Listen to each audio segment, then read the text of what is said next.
지금은 너희가 근심하나 내가 다시 너희를 보리니 너희 마음이 기쁠 것이요 너희 기쁨을 빼앗을 자가 없으리라. 아멘. 예수님을 믿으면 진짜 내 성질이 바뀔까? 그건 하나님의 약속입니다. 나 그런 사람 못 봤는데, 여러분에게 있어서 중요한 것은 말씀을 믿을 거냐, 지금까지 여러분의 경험을 믿을 거냐 하는 것입니다. 나 예수를 오래 믿었는데 내 성질이 안 바뀌었는데, 역시 이제 여러분에게 필요한 것은 믿음의 실험입니다. 하나님의 말씀이 우리가 예수님 안에 있으면 완전히 새 피조물이 된다고 하셨구나. 고린도후서 5장 17절에 그런즉 누구든지 그리스도 안에 있으면 새로운 피조물이라 이전 것은 지나갔으니 보라 새 것이 되었도다. 아멘. 이 말씀이 제게 이루어지게 되기 원합니다. 그동안에 내가 그렇게 전도하려고 가족들에게 해도 그렇게 전도가 안 된 이유가 내가 완전한 피조물이 되어진 것을 가족들에게 내가 보여주지 못했구나. 내가 입으로만 전도했지 내 삶으로 주 예수님을 증거하지 못했구나. 내가 아직도 이 거듭나지 못한 성품을 그냥 가지고 있어서 내가 전도하면서도 오히려 전도문을 막고 있었구나.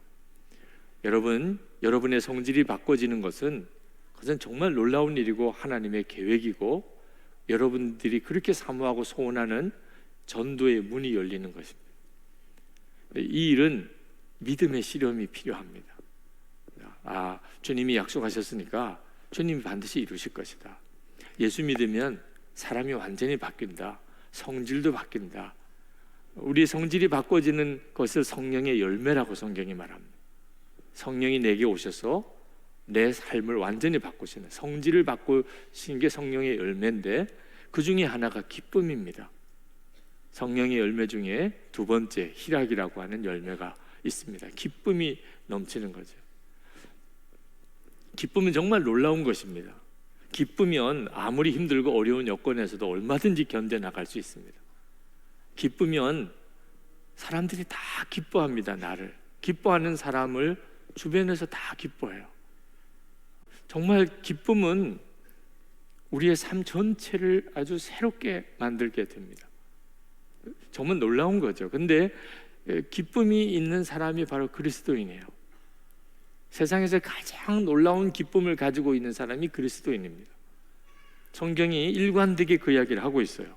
오순절 마가다락방에 성령이 임했을 때 나타났던 여러 현상 중에 하나가 기쁨이었습니다. 사도행전 2장 46절에 날마다 마음을 같이하여 성전에 모이기를 힘쓰고 집에서 떡을 떼며 기쁨과 순전한 마음으로 음식을 먹고.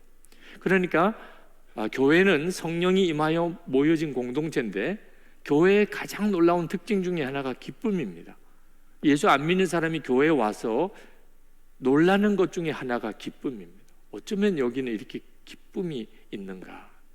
그러면 아주 정상적인 교회입니다. 사도행전 8장 8절에 보면 빌립이 사마리아 성에 가서 전도를 하였는데 그 성에 기쁨이 충만했다고 그랬습니다. 사도행전 8장 8절에 그 성에 큰 기쁨이 있더라. 주 예수님이 증거되는 곳에 갑자기 사람들의 안에 기쁨이 충만하게 된다는 거죠. 사도행전 13장 52절에 보면 사도 바울과 바나바가 비시디아 안디옥에서 전도하다가 쫓겨납니다.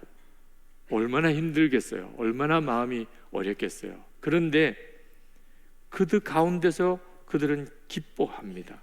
사도행전 13장 52절에 제자들은 기쁨과 성령이 충만하니라. 지금 전도하다가 쫓겨난 심정인데 기쁨이 충만하더라. 이건 정말 기적이죠, 기적. 예수 믿는 사람에게 일어나는 이 기쁨은 정말 기적이에요. 주님은 그걸 약속하셨어요. 예수 믿는 우리가 당연히 누리게 되어 있는 것입니다. 이 기쁨은 성령께서 함께 하셔서 주체할 수 없는 그런 기쁨으로 드러나는 것입니다. 그래서 사정을 알지 못하는 사람들은 미쳤나 저 사람들 이렇게 보기 딱 좋아요. 왜냐하면 기쁨의 조건이 자기들의 눈에는 없거든요. 기쁠 이유가 하나도 없는 사람들이에요. 그런데도 어쩌면 저렇게 기뻐하냐 말이에요. 미쳤나 봐. 이런 말을 듣기 딱 좋은 거죠. 예수를 제대로 믿으면 적어도 그런 소리는 들어야 돼요. 저 사람 미쳤나 봐. 많이 들으시죠? 그렇죠? 오순절에 성령이 임했을 때 그때 다 술 취했다는 소리를 들었어요. 저 사람들 대낮인데 술 취했어. 그게 주의 영이, 성령이 우리 가운데 임했을 때 나타나는 모습이에요. C.S. 루이스가 천국과 지옥의 이혼이라는 작품에서 천국의 문지기 이야기를 했습니다. 그 천국의 문지기가 천국에 들어오는 사람들에게 던지는 질문이 있어요. 그 질문을 통과해야 들어가는 겁니다. 그 질문이 뭐냐면, 당신은 예수님을 알게 됨으로써 참을 수 없는 기쁨을 가지고 있습니까? 여러분에게도 물어보고 싶어요.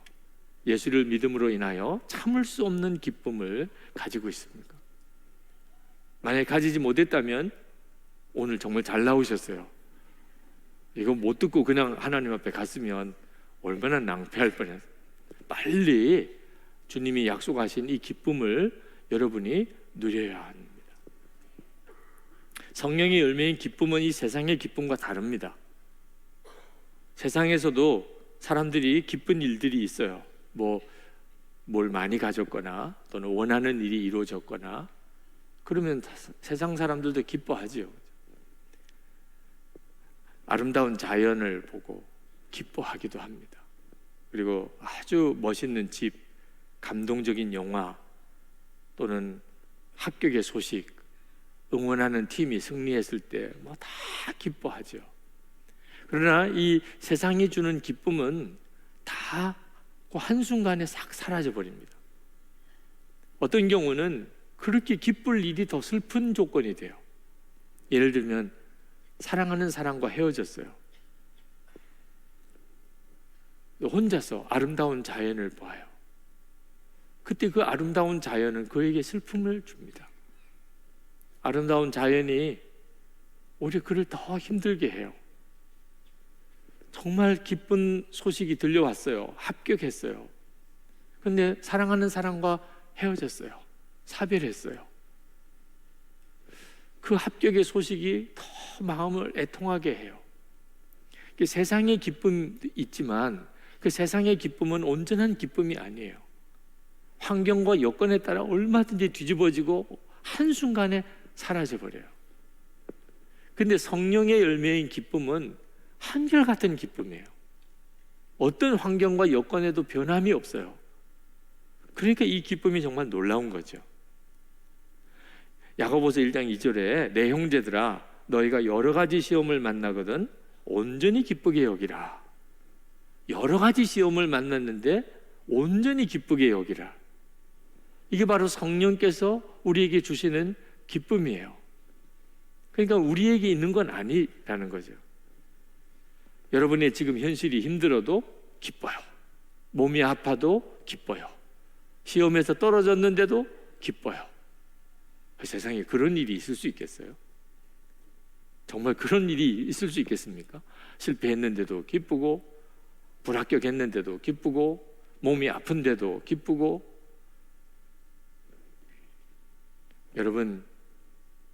여러분에게 그 기쁨이 있어요. 여러분이 이제 죽어서 천국에 갈 때를 생각해 보세요. 여러분이 세상 사는 동안에 왜 나는 이런 걸 누리지 못했나? 하나님 왜 이런 걸 나에게 허락 안 해주시나? 나는 이것이 너무 큰 슬픔이야. 그랬던 일들이요 기억날까요? 천국에 갈 때 나보다도 더 멋있게 살았고 좋은 일도 많이 했던 사람 다 지옥 가는데 나는 천국을 가요. 이유는 딱 하나, 주 예수님이 구주이신 것을 믿은 것 때문에 모든 죄 사함 받고 하나님의 자녀가 되는 권세를 얻었어요. 여러분 그때의 그 기쁨은요 말할 수가 없어요. 여러분에게 있어요. 지금 그 기쁨이, 예수를 믿고 구원받은 기쁨이. 여러분이 영적으로 잠이 들어 있어서 여러분의 영안이 닫혀 있기 때문에 여러분 속에 있는 그 기쁨을 못 느끼는 것뿐이에요. 여러분 속에, 여러분이 진짜 예수를 믿고 구원받은 사람이라면 여러분에겐 정말 놀라운 이 구원의 기쁨이 있어요. 우리 한국 교회사에 참 귀한 신학자 또 목회자이기도 했던 이상근 목사님이라고 계신데, 이 목사님이 마지막 세상 떠나기 전에 이 뇌암으로 1년 동안 꼼짝없이 누워 투병하셨었습니다. 그 참 고통이 심했던 병이죠. 뇌암으로 고생하셨어요. 그런데 하루는 일어나서 아침에 너무 기뻐하더라는 거예요. 사모님이 뭐 좋은 일이 있었어요? 무슨 좋은 꿈 꾸셨어요? 너무 기뻐하시니까, 뇌암으로 고통당하시는 분이. 그랬더니 목사님이 하시는 이야기가 꿈에서 천국에를 갔다 왔다는 거예요. 그 사모님이 너무 궁금해서 어떤 곳이에요? 천국이. 가보니까 말은 할 수가 없어. 말로 표현이 안 돼. 그러시더라는 거예요. 그러면서 그렇게 얼굴이 기쁨이 넘치더래요. 한 번은 또 그렇게 얼굴이 기뻐하시면서 며칠 후에 그렇게 좋아하시더래요. 왜 그렇게 좋아하세요? 또 하늘나라 갔다 오셨어요? 그랬더니 고개를 끄덕거리면서 그렇다고 그러더라고요. 그 병간호 하시면서 그런 일이 6번 있었대요. 그러다가 어느 날 천사들이 내 주변에 이렇게 많다고, 그리고 돌아가시기 하루 전에는 가브리엘 천사가 나를 데리러 왔다고, 내가 이제 곧 떠날 것 같다고, 그렇게 하나님 앞에 가셨다는 거예요. 여러분, 이건 참 정말 놀랍잖아요. 그러니까 실패해도 기쁘고, 내가 불합격해도 기쁘고, 몸이 아파도 기쁘고, 그게 성도들에게 주어지는 기쁨이에요. 우리에게 다 있어요. 우리가 그 기쁨의 역사를 경험하지 못하는 것이 충만하지 않다는 거예요. 기쁨은 있는데 그게 충만하지 않은 거예요. 그러니까 우리가 세상 사람들처럼 세상 살면서 이런저런 일 속에 우리 마음이 이렇게 눌려 있는 겁니다. 사실은 그 모든 것에 불구하고 기뻐할 수 있는 것이 내게 있음에도 불구하고 실제로 내가 그걸 누리지 못하는 거죠. 예수님께서 보화를 발견한 농부 이야기를 하셨어요. 마태복음 13장 44절에. 그게 천국의 비유라고 하셨습니다. 우리가 다 이미 천국을 소유한 사람, 하나님 나라 사람들입니다. 우리는 다 보화를 발견한 농부예요. 지금 현재 아직까지 우리는 천국에 들어간 건 아니지만 발견했어요. 모든 것을 다 주고 우리는 샀어요. 이제 내 것이 됐어요. 그 보화를 발견한 농부의 기쁨이 성도들에게 하나님이 약속하신 거예요. 오늘 이 시간 여러분들이 그것을 찾으시게 되기를 축복합니다. 하나님이 여러분에게 주실까 말까 하는 게 아닙니다. 앞으로 여러분들이 언젠가 받는 것도 아니에요. 이미 다 받으셨어요. 만약에 내가 이 구원의 기쁨을 받고도 누리고 있지 못하다면 원인은 딱 하나예요. 이 구원의 기쁨을 교리로만 알고 있기 때문입니다. 여러분, 이 복음은 노래와 같아요. 구원의 복음은 노래와 같습니다. 우리가 오늘 찬양했었잖아요. 이 노래에는 가사가 있고 곡조가 있어요. 교리로만 이 구원의 복음을 아는 사람은 가사만 알고 있는 사람. 여러분, 찬양을 하고 노래를 하는데 가사도 중요하죠. 그렇지만 가사만 읽으면 노래의 진짜의 그 깊이, 감동을 전혀 경험하지 못합니다. 가사는 참 좋네, 그럴 수는 있지만 곡조가 같이 갈 때 노래는 우리에게 말할 수 없는 감동이 돼요. 근데 곡조가 뭐냐면 살아계신 주님, 그 주님과 동행하는 삶이에요. 내게 복음이라고 하는 가사와 함께 그 복음 그 자체이신 주님과의 인격적인 교제가 함께 갈 때, 그때 복음은 말할 수 없이 놀라운 것이 됩니다. 많은 그리스도인들이 이 구원의 복음의 내용을 교리로만 알고 있어요. 예수님은 우리를 위해 십자가에 죽으셨고, 하나님은 우리를 사랑하셨고, 독생자까지 주셨고, 우리는 하나님의 자녀가 되었고, 우리는 죽어서 천국에 가고, 다 알아요.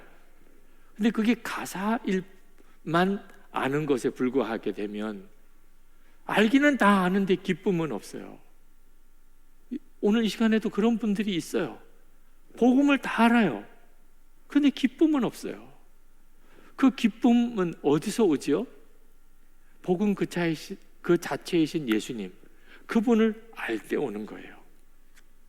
그러므로 오늘 이 시간 여러분들이 여러분의 속에 구원받은 자의 기쁨을 얻기를 원한다면 주님을 바라보셔야 됩니다. 살아계신 주님, 우리 안에 거하실 때 우리 마음에 기쁨이 충만해집니다. 요한복음 16장 11절 말씀, 내가 이것을 너에게 이름은 내 기쁨이 너희 안에 있어 너희 기쁨을 충만하게 하려 함이라. 분명히 우리가 어떻게 기쁨을 누리는지를 말씀하고 있어요. 주님의 기쁨이 우리 안에 있어요.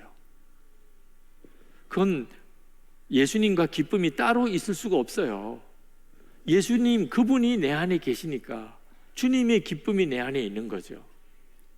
여러분이 여러분 안에 계신 주님을 인격적으로 알게 될 때, 그 눈이 뜨이게 될 때, 내가 말로만 들었던 그 복음이 내게 말할 수 없는 기쁨이 되는 거예요.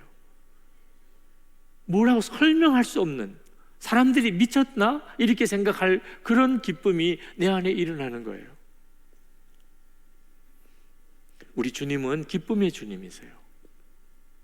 여러분이 그 사실을 분명하게 믿으셔야 돼요. 여러분이 사모하시는 주님, 지금도 우리 가운데 계신 주님, 여러분 안에 임하신 주님, 그 주님은 기쁨이 충만하신 분이에요. 우리가 그 주님을 정말 바라보았는지 아닌지는 기쁨으로 분별이 돼요. 사탄이 우리 마음속에 있는 기쁨을 뺏어갑니다. 그러니까 우리가 예수를 믿고도 때때로는 전혀 기쁨이 없는 상태에 빠지게 돼요. 어떻게 하면 마귀가 우리 속에 있는 기쁨을 뺏어갈 수 없을까요? 우리가 주님을 바라볼 때예요. 주님이 우리를 보실 때예요. 주님과 내가 주님을 보고 주님이 나를 보시는 그런 관계에 있을 때 마귀는 우리의 기쁨을 더 이상 뺏어갈 수가 없어요. 왜? 기쁨은 주님이시니까. 요한복음 16장 22절 같이 한번 읽겠습니다. 지금은 너희가 근심하나 내가 다시 너희를 보리니 너희 마음이 기쁠 것이요 너희 기쁨을 빼앗을 자가 없으리라. 아멘. 주님은 제자들에게 이제 승천하시고 난 다음에 예수님이 육신의 눈에 보이지 않을 그때 그 제자들의 마음에 근심이 가득하게 될 거예요. 마귀가 그 제자들에게 있는 기쁨을 다 뺏어갈 것이고, 그러나 두려워하지 마. 내가 다시 너희들을 보리니. 그게 우리 가운데 이루어졌어요. 성령으로 우리 가운데 오셔서 주님은 지금 우리를 보시고 하늘 위에서 보시는 게 아닙니다. 우리 안에서 우리를 보시고 우리도 주님을 알아요. 그냥 마귀가 어떻게 못해요. 우리 안에 있는 기쁨을 뺏어갈 수가 없어요.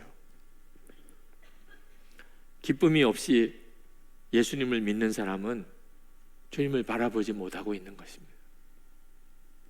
이유는 딱 하나예요.